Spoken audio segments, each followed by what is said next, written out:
അസ്സലാമു അലൈക്കും. 1400 വർഷത്തെ ചരിത്രം 1200 പേജുള്ളൊരു പുസ്തകത്തിലേക്ക് ഒതുക്കി അത് 5 മിനിറ്റിൻ്റെ ഉള്ളിൽ അവതരിപ്പിക്കുക എന്നുള്ളത് വളരെ ശ്രമകരമാണ്. അതുകൊണ്ട് തന്നെ ഒട്ടും ഔപചാരികത ഇല്ലാതെ ആരംഭിക്കുകയാണ്. ഈ ഒരു പുസ്തകം ഒരു സർവവിജ്ഞാന കോശം എന്ന് നമുക്ക് വിശേഷിപ്പിക്കാവുന്ന ഒരു പുസ്തകമാണ്.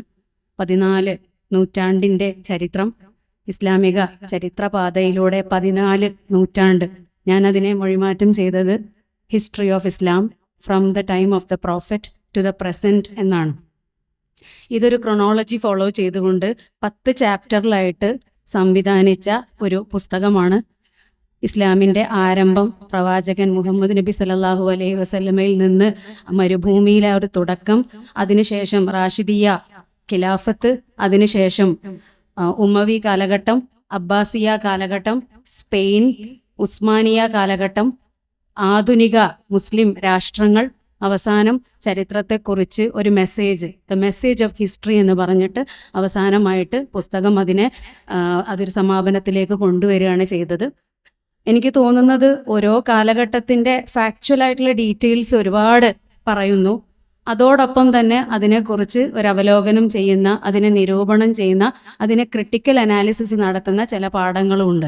അപ്പോൾ നമ്മൾ ഇങ്ങനെ നമ്മുടെ പൂർവികരായിട്ടുള്ള ആളുകളെ ഒരു തെറ്റ് ശരി എന്നുള്ള രീതിയിൽ ജഡ്ജ് ചെയ്യാതെ നമ്മൾ അവരുടെ പോസിറ്റീവ്സ് എടുക്കുക എന്നുള്ളൊരു മെസ്സേജാണ് പുസ്തകം കൂടുതലായിട്ട് മുന്നോട്ട് വെക്കുന്നത്.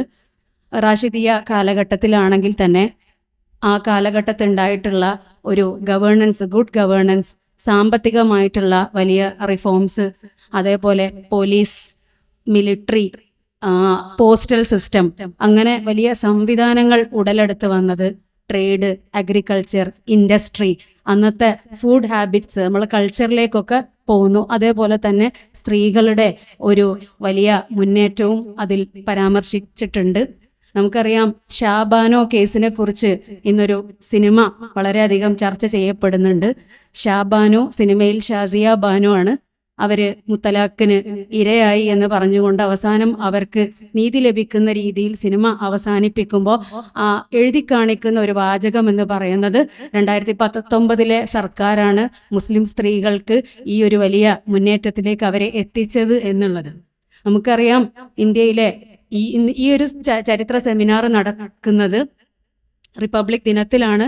ഇന്ത്യയിൽ മാറി വരുന്ന മതത്തിന്റെ പേരിലും ജാതിയുടെ പേരിലും ആളുകളെ ആക്രമിക്കുന്ന സെക്യുലറിസത്തിനൊക്കെ വലിയ കത്തിവെക്കുന്ന രീതിയിലുള്ള പ്രവർത്തനം നടക്കുമ്പോൾ ചരിത്രത്തെ വീണ്ടെടുക്കേണ്ട ആവശ്യകതയുണ്ട്. ആ ഒരർത്ഥത്തിൽ ഈ പുസ്തകം ആ ദൗത്യം കൂടി ചെയ്യുന്നു എന്നാണ് എനിക്ക് പറയാനുള്ളത്. മുസ്ലിം സ്ത്രീകളെക്കുറിച്ചും അതേപോലെ ഇസ്ലാമിൻ്റെ കാഴ്ചപ്പാടുമൊക്കെ വീണ്ടും ഉറക്കെ വിളിച്ചു പറയേണ്ട ഒരു കാലഘട്ടം കൂടിയാണ് എന്ന് സാന്ദർഭികമായിട്ട് പറയുകയാണ്. ഉമവി കാലഘട്ടത്തെക്കുറിച്ച് പറയുന്ന അധ്യായത്തിൻ്റെ ടൈറ്റിൽ മോണക്സ് ഓ കാലിഫ്സ് എന്നാണ്. അവർ രാജാക്കന്മാരാണോ അതോ ഖലീഫമാരാണോ എന്ന് ചോദിക്കുമ്പോഴും ബൈആത്തൊക്കെ വാളുകൊണ്ട് ബൈആത്ത് വാങ്ങുന്ന സാഹചര്യം ഉണ്ടാവുമ്പോഴും അതിൻ്റെയൊക്കെ പോസിറ്റീവ്സ് കൂടി കുട്ടശ്ശേരി മൗലവി പുസ്തകത്തിൽ പറയുന്നുണ്ട്. അബ്ബാസിയ കാലഘട്ടമായാലും ഇസ്ലാമിൻ്റെ സുവർണ കാലഘട്ടം എന്ന് പറഞ്ഞുകൊണ്ട് നമ്മൾ സെലിബ്രേറ്റ് ചെയ്യുന്ന ഹാറൂൺ റഷീദിൻ്റെ കാലഘട്ടവും, അതേപോലെ തന്നെ ഇസ്ലാമിൻ്റെ വിവിധ മദ്ഹബുകളായിട്ട് ഇന്ന് ഫോളോ ചെയ്യുന്ന അന്നത്തെ ഇമാമുകൾ, ഇമാം മാലിക്, ഇമാം ഷാഫി, ഇവരൊക്കെ തമ്മിലുള്ള വലിയ ഒരു ടോളറൻസ്, അവരുടെ വീക്ഷണങ്ങൾ വ്യത്യാസമുണ്ടെങ്കിലും അവർ പരസ്പരം കാണിച്ചിരുന്ന ആ ഒരു ടോളറൻസ് അവരുടെ ശിഷ്യന്മാർക്ക് ഉണ്ടായിരുന്നില്ല.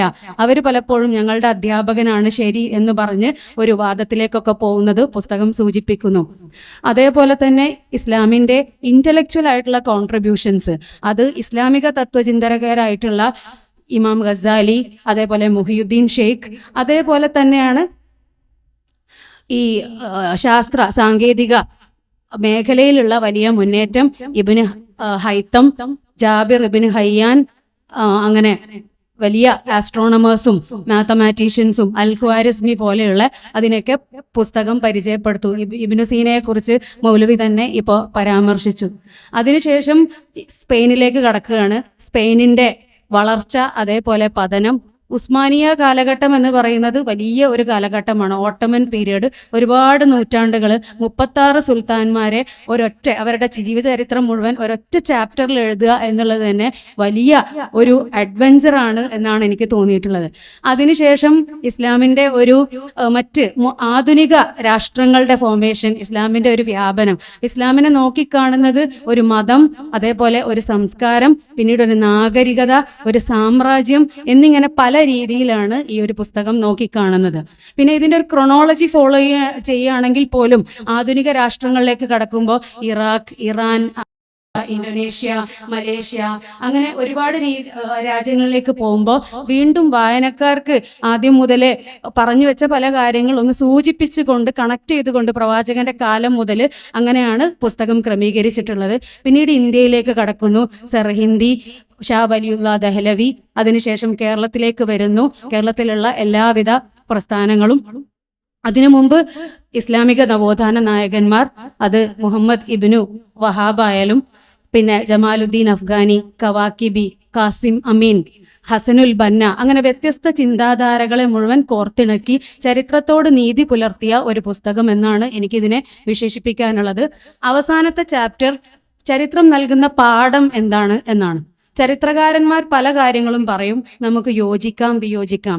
ചരിത്രം എന്ന് പറയുന്നത് വെറും ആസ്വാദനത്തിന് ഉള്ളതല്ല, ഭൂതകാലത്തെ മനസ്സിലാക്കി ഭാവിയെ നിർണ്ണയിക്കാൻ നമുക്ക് സാധിക്കണം എന്നാണ് മൗലവി മുന്നോട്ട് വെക്കുന്ന ഒരു സന്ദേശം. അതുകൊണ്ട് തന്നെ വളരെ ബാലൻസ്ഡ് ആയിട്ടുള്ള, എന്നാൽ സമഗ്രമായിട്ടുള്ള, ഡീറ്റെയിൽസ് ഒരുപാടുണ്ടെങ്കിൽ തന്നെ ഒരു ചെറിയ മൗലവിയുടെ ഒരു ശൈലി നമുക്കറിയാം, വളരെ ലളിതമായ ഭാഷയിൽ ഇത് അവതരിപ്പിച്ച് ആർക്കും വായിക്കാവുന്ന ഒരു പുസ്തകമാണ്. നിങ്ങളെല്ലാവരും ഈ പുസ്തകം വാങ്ങി അത് വീട്ടിൽ സൂക്ഷിക്കണം. ഒരു റെഫറൻസ് ഗ്രന്ഥമായിട്ട് നമ്മുടെ വരും തലമുറക്ക് ഉപയോഗിക്കാവുന്ന ഒരു പുസ്തകമാണ്. ഈ പുസ്തകത്തിന്റെ ട്രാൻസ്ലേഷൻ മൗലവി തന്നെ പറഞ്ഞു. അത് വഴിമുട്ടിയ ഒരു സന്ദർഭത്തിൽ മൗലവിയുടെ പ്രിയ പത്നി, എൻ്റെ മൂത്തമ്മ, എന്നോട് ആവശ്യപ്പെട്ടതായിരുന്നു ഇത് ചെയ്യാൻ പറ്റുമോ എന്നുള്ളത്. ഒരിക്കലും അത് ചെയ്യാനുള്ള ഒരു അർഹതയുണ്ടോ എന്ന് എനിക്കറിയില്ല. പക്ഷെ കോവിഡ് കാലഘട്ടമായിരുന്നു, മറ്റ് തിരക്കുകളൊന്നും ഇല്ലാത്തൊരു കാലമായതുകൊണ്ട് തന്നെ രാത്രി ഒരു 10 മണിക്ക് ഇരുന്ന് രാവിലെ ഒരു 5 മണി വരെ ഇരുന്ന് ഓരോ ദിവസം ഒരു 10 പേജ് അങ്ങനെ ചെയ്ത് ഒരു 8 മാസം കൊണ്ട് ഇതിൻ്റെ പ്രൂഫ് റീഡിംഗ് ഒക്കെ കഴിഞ്ഞ് ഇത് കംപ്ലീറ്റ് ചെയ്ത് ഒരുപാട് പേര് എന്നെ ഇതിനെ സഹായിച്ചിട്ടുണ്ട്. എല്ലാവരെയും എടുത്ത് പറയുന്നില്ല, ഒരാളെ മാത്രം സൂചിപ്പിക്കുകയാണ്, സുഫിയാൻ അബ്ദുസ്സലാം. കാരണം മൗലവിയുടെ സ്രോതസ്സുകൾ മുഴുവൻ അറബിയാണ്. അതുകൊണ്ട് തന്നെ അറബിയിൽ വലിയൊരു പരിജ്ഞാനം ഇല്ലാത്തത് കൊണ്ട് എനിക്ക് ഒരുപാട് സമയം എടുത്തിട്ടുണ്ട്. അപ്പോൾ കുസ്തൻതീൻ എന്ന് പറയുന്നത് എനിക്ക് പരിചയമുള്ള എംപറർ കോൺസ്റ്റന്റൈൻ ആണെന്ന് മനസ്സിലാക്കാൻ എനിക്ക് കുറച്ച് സമയം എടുത്തിട്ടുണ്ട്.